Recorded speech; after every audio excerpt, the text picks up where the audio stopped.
আমার মা,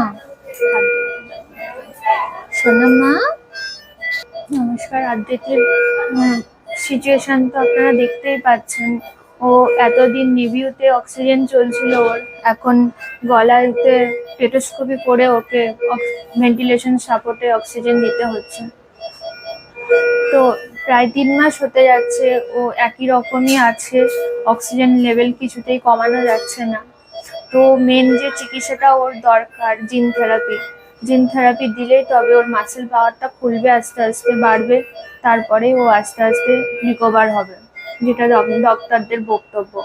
তো সেই কারণেই বারবার আমি একটা কথাই অনুরোধ করছি, আপনারা দয়া করে বাচ্চাটির একটু সাহায্য করুন, বাচ্চাটির চিকিৎসায় সহযোগিতা করুন। প্রায় 3 মাস হয়ে গেল, বুঝতেই পারছেন একটা আইসিইউর খরচ কতটা হতে পারে। পার ডে রেগুলার বেসে যে খরচ, আবার মেডিসিন খরচ, রিপোর্ট খরচ, আমরা সাধারণ পরিবার আর টানতে পারছি না।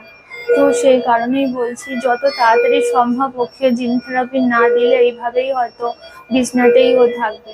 তো সেই কারণে বারবার আপনাদের কাছে বিনীত অনুরোধ করছি, হাত জোর করে অনুরোধ করছি যে আপনারা যে যেখান থেকে দেখছেন, একটু আমার পরিবারের পাশে থাকুন। আমার আদ্রিতির সুস্থ করার জন্য যে 16 কোটি টাকার প্রয়োজন, তো সেখানে একটু সহযোগিতা করুন। একেবারেই ফান্ডের রেস তেমন নেই। মেয়ের বয়স এই 8 মাসে পড়েছে।